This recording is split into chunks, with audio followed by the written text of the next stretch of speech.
오늘 이야기는 꼭 한번 들어보시면 좋을 것 같습니다. 저도 최근에 의사인 동생에게 혈당 수치 때문에 잔소리를 듣고는 괜스레 서글픈 마음에 하루를 보냈지 뭐예요. 어린 동생에게 무시당하는 것 같기도 하고 늙었다는 생각에 씁쓸했죠. 그러던 중에 동갑내기 친구에게서 정말 공감 가는 글을 하나 받았는데 바로 노년내과에 대한 이야기였습니다. 이 좋은 내용을 우리 선배님들과 나누고 싶어서 이렇게 영상을 만들게 되었습니다. 이 글을 읽으시면서 혹시라도 없던 힘이라도 생기시면 좋겠습니다. 특히 살 만큼 살았다는 구절이 얼마나 공감이 가던지 저도 모르게 고개를 끄덕였습니다. 정말입니다. 우리 함께 이 이야기를 들어보실까요? 먼저 노년내과라는 곳에 대해 들어보셨나요? 우리나라 종합병원 중에 노년내과가 있는 곳이 많지 않다는 사실을 아시는 분은 드물 겁니다. 일반 내과는 셀 수 없이 많지만 노년내과는 신촌 세브란스병원, 서울 아산병원, 그리고 분당 서울대병원 이렇게 딱 3군데밖에 없다고 합니다. 놀랍지 않나요? 이 세 병원은 단순히 규모가 큰 병원이 아니라 노인 의료에 대한 깊이 있는 이해와 전문적인 접근 방식을 가지고 있는 곳으로 알려져 있습니다. 이는 일반적인 내과 진료와는 차원이 다른 고령화, 사회에 최적화된 의료 서비스를 제공하려는 노력의 일환이라고 볼 수 있습니다. 그런데 더 놀라운 사실은 노인들에 대한 일반 내과의 진단 기준과 노년내과의 진단 기준이 완전히 다르다는 겁니다.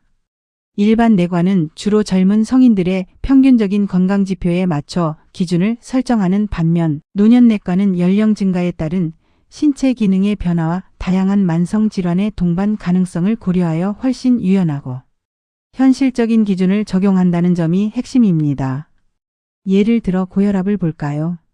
일반 내과에서는 혈압의 정상 기준을 수축기 혈압 120, 이완기 혈압 80으로 보죠. 하지만 노년내과에서는 혈압이 170에 100이 나와도 괜찮다고 말한다는 겁니다. 이것은 노화로 인해 혈관의 탄성이 줄어들고 심장이 더 강하게 박동해야 하는 자연스러운 신체 변화를 이해하기 때문입니다. 무조건 혈압을 낮추기보다는 환자의 전반적인 건강 상태와 일상생활의 질을 고려한 치료 목표를 설정하는 것이죠. 정말 의외의 이야기 아닌가요? 혈당 기준도 마찬가지입니다. 일반 내과에서는 공복 혈당 수치가 100만 넘어도 정상 기준은 96 이하죠. 당뇨 전 단계라면서 호들갑을 떨기 일쑤입니다. 환자에게 불필요한 불안감을 심어주고 과도한 약물 치료를 권하는 경우가 종종 발생하기도 합니다. 하지만 노년내과에서는 노인들의 경우 150만 넘지 않게 관리하면 충분하다고 말합니다. 120에서 130 사이는 오히려 정상이라는 겁니다. 노년기에는 인슐린 저항성이 증가하고 신체의 전반적인 대사 기능이 젊을 때와는 달라지기 때문에 젊은 사람과 똑같은 엄격한 기준을 적용하는 것은 비합리적이라는 것이죠. 중요한 것은 급격한 혈당 변동을 막고 합병증 없이 안정적인 생활을 유지하는 데 초점을 맞추는 것입니다. 즉 70을 넘은 노인들에게 혈당이나 혈압에 엄격한 기준을 적용하는 것은 크게 잘못된 의료 진단이라는 것이죠. 이러한 진단 방식은 노인들에게 불필요한 스트레스와 의료비 부담을 안겨줄 뿐만 아니라 오히려 삶의 질을 저하시킬 수 있습니다. 70을 넘긴 노인들은 정기 건강검진을 받을 필요가 전혀 없으며 가급적 긴박한 사항이 아니면 병원에 가지 말라고까지 조언한다고 합니다. 불필요한 검진과 진단이 오히려 건강염려증을 유발하고 자칫 과잉 진료로 이어질 수 있다는 경고인 셈입니다. 그래서인지 만성병이나 불치병 환자들이 산속으로 들어가 자연과 벗삼아 자연식을 하고 들과 산으로 움직이며 산세 좋은 물과 공기를 마시면서 건강을 회복하는 경우를 많이 보게 되는 것 같다는 이야기도 덧붙여졌습니다. 이는 자연치유의 중요성과 함께 마음의 평화가 신체 건강에 미치는 긍정적인 영향을 강조하는 대목입니다. 결론적으로 70을 넘은 노인들은 살 만큼 살았으니 아픈 건 당연한 거고 건강 수치가 정상이 아닌 게 오히려 정상이라는 겁니다. 젊었을 때의 기준을 잣대로 노년기의 건강을 평가하는 것은 무리가 있다는 이야기죠. 나이가 들면 몸의 모든 기능이 조금씩 약해지는 것이 자연스러운 현상이며 이를 인정하고 받아들이는 자세가 필요하다는 깊은 통찰이 담겨 있습니다. 이쯤 되니 제 동생의 잔소리가 무색해지는 것 같네요. 듣기만 해도 마음이 편안해지는 이야기 아닌가요? 우리는 그저 주어진 삶을 온전히 즐기면 된다는 메시지에 크게 공감할 수밖에 없습니다. 이어서 정말 마음에 드는 의사 선생님과의 질의응답이 있습니다. 우리 함께 들어보시죠. 의사 선생님, 심혈관 운동이 수명을 연장시킬 수 있다고 들었습니다. 이게 사실인가요? 의사 선생님은 이렇게 답하십니다. 심장의 박동에만 좋아요. 그게 다예요. 고령엔 너무 운동에 시간을 낭비하지 마세요. 모든 것이 결국 다 달게 되어 있습니다. 우리 몸은 소모품과 같아서 아무리 좋은 엔진도 계속해서 무리하게 사용하면 수명이 단축되는 법이죠. 심장 박동을 가속화한다고 해서 더 오래 살 수 있다면 운동선수들이 오래 산다는 것과 같을 거예요. 하지만 현실은 그렇지 않습니다. 지나친 운동은 오히려 관절에 무리를 주거나 심장에 부담을 줄 수도 있습니다. 더 오래 살고 싶으신가요? 운동은 적당히 하고 낮잠을 즐기세요. 아, 정말 명쾌하고 현실적인 답입니다. 운동에 대한 강박을 조금 내려놓아도 되겠다는 안도감이 드네요. 강압적인 운동보다는 편안한 휴식이 더 중요하다고 하니 몸의 소리에 귀 기울이는 지혜가 필요하겠습니다. 알코올 섭취량을 줄여야 하나요? 의사 선생님은 말씀하십니다. 과일로 만든 포도주, 과일주는 아주 좋습니다. 특히 항산화 성분이 풍부한 레드 와인은 적당량 섭취 시 심혈관 건강에 긍정적인 영향을 미칠 수 있다는 연구 결과도 많습니다. 코냑과 브랜디는 와인을 증류한 것이니 더 좋다고 할 수 있죠.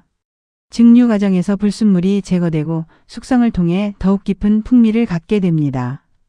막걸리도 맥주도 곡식으로 만들어집니다. 곡물주는 다 좋습니다.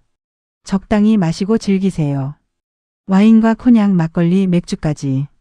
즐겁게 마시라는 말씀에 절로 미소가 지어집니다. 물론 적당이라는 전제가 붙습니다만 그래도 기분 좋은 답이네요. 중요한 것은 과음이 아닌 음주 자체를 즐거움의 일부로 받아들이는 태도인 것 같습니다. 운동 프로그램에 참가하는 것의 장점은 무엇입니까? 의사 선생님은 답하십니다. 글쎄요. 운동 자체의 육체적 효능보다는 어울림이지요. 여럿이 만나서 함께 웃고 이야기하며 활력을 갖는 것입니다. 사람은 사회적 동물이기 때문에 다른 사람들과 교류하며 얻는 심리적 안정감과 즐거움은 그 어떤 운동 효과보다 값질 수 있습니다. 내 철학은 일부러 힘든 운동은 하지 마세요. 억지로. 몸을 혹사시키는 운동보다는 가볍게 즐길 수 있는 활동을 통해 사람들과 소통하고 유대감을 형성하는 것이 훨씬 중요하다고 생각합니다. 운동의 목적이 건강 증진보다는 사회적 교류와 활력에 있다는 점이 인상 깊습니다. 억지로 고통스러운 운동을 할 필요가 없다는 말씀에 저도 모르게 고개를 끄덕였습니다. 튀긴 음식이 몸에 좋지 않다지요. 의사 선생님은 단호하게 말씀하십니다. 듣지 마세요. 야채 기름에 튀긴 음식이 왜 나빠지나요? 예를 들어 올리브유나 카놀라유 같은 건강한 식물성. 기름에 튀긴 음식은 나쁘다고 단정할 수 없습니다. 중요한 것은 튀김의 종류나 기름보다는 튀긴 음식을 얼마나 자주 그리고 얼마나 많이 먹느냐입니다. 과식만 금하시고 고령엔 뭐든 즐기면 됩니다. 튀긴 음식에 대한 죄책감을 덜어주는 시원한 답변입니다. 과식만 하지 않으면 되는군요. 맛있게 먹는 즐거움은 삶의 큰 기쁨 중 하나인데 이를 억지로 포기할 필요는 없다는 뜻이겠죠. 초콜릿이 나쁜가요? 의사 선생님은 이렇게 말씀하십니다. 코코아도 콩이고 야채죠.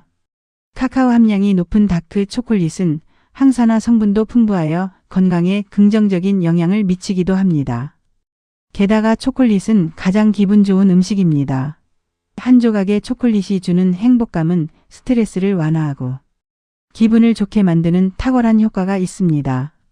인생은 잘 보존된 몸으로 안전하게 무덤에 도착하려는 의도로 가는 여행이 되어서는 안 됩니다. 우리 삶의 목적이 그저 병들지 않고 오래 사는 것이 되어서는 안 된다는 것이죠. 고령이 되어서는 오히려 옆으로 일탈하여 한 손엔 콘약, 다른 한 손엔 초콜릿을 들고 몸은 완전히 다 닳도록 사용하고 죽으면서 와우 나는 정말 멋진 인생을 살았어. 라고 외쳐야 합니다. 마지막 순간까지 후회 없이 자신의 욕망에 충실하며 삶을 만끽해야 한다는 강력한 메시지가 담겨 있습니다. 정말 명언이 아닐 수 없습니다. 이 말씀에 저는 진정으로 공감합니다. 우리 모두 그렇게 살아야 하지 않을까요? 우리 삶은 그 자체로 소중하며 매 순간을 즐기는 것이 가장 큰 행복임을 다시 한번 일깨워 줍니다. 여러분도 여전히 죽을 것이기 때문에 여러분이 좋아하는 것을 드시며 즐기세요. 이어서 흥미로운 통계가 있습니다. 이 통계는 우리가 건강과 수명에 대해 가지고 있던 통념을 다시 한번 생각하게 합니다. 러닝머신 발명가는 54세의 나이로 세상을 떠났고 헬스장 발명가는 57세의 나이로 세상을 떠났습니다. 세계 보디빌딩 챔피언은 41세의 나이로, 세계 최고의 축구선수 마라도나는 60세의 나이로 세상을 떠났죠. 이들은 모두 운동과 깊은 관련이 있는 인물들로 젊은 시절부터 꾸준히 신체를 단련해 온 사람들입니다. 하지만 아이러니하게도 그들의 수명은 우리가 흔히 생각하는 건강한 삶의 기준보다 짧은 경우가 많았습니다. 운동과 관련된 인물들이 생각보다 젊은 나이에 세상을 떠났다는 사실은 우리에게 시사하는 바가 큽니다. 과도한 신체 활동이나 특정 분야에 대한 지나친 몰입이 오히려 수명을 단축시킬 수도 있다는 역설적인 결과를 보여주는 셈입니다. 하지만 반대로 KFC 발명가는 94세에 사망했고 누텔라 브랜드의 발명가는 88세의 나이로 세상을 떠났습니다. 담배 제조사 윈스턴은 102세의 나이로 세상을 떠났고 헤네시 콘약 발명가는 98세에 세상을 떠났답니다. 이들은 모두 소위 건강에 좋지 않다고 여겨지는 음식이나 기호품을 만들거나 즐겼던 사람들입니다. 이 통계는 우리에게 무엇을 말해줄까요? 단순히 건강, 지침을 따르는 것만이 장수의 비결은 아닐 수 있다는 강력한 증거가 아닐까요? 오히려 스트레스 없이 자신이 좋아하는 것을 즐기며 살아가는 태도가 더 중요할 수도 있다는 점을 시사합니다. 어떻게 의사들은 운동이 수명을 연장시킨다는 결론에 도달했을까요? 그것은 활기찬 중장년 인생일 때 해당되는 결론이라는 겁니다. 젊고 건강한 사람들에게 운동은 분명 활력을 주고 질병 예방에 도움이 됩니다. 하지만 노년기에는 그 효과와 의미가 달라진다는 것이죠. 토끼는 항상 뛰고 있지만 2년밖에 살지 못하고 전혀 운동을 하지 않는 거북이는 400년을 살죠. 이 비유가 정말 인상 깊습니다. 끊임없이 움직이고 에너지를 소모하는 것만이 능사가 아니라는 깊은 자연의 진리를 담고 있습니다. 오히려 여유와 평온함이 장수의 비결일 수 있다는 것이죠. 그러니 고령인 분들은 이제부터 휴식을 취하고 맛있는 음식을 마음껏 먹고 커피에 콘약을 첨가해서 마시며 남은 인생을 즐기며 하루하루 행복하게 살다 갑시다.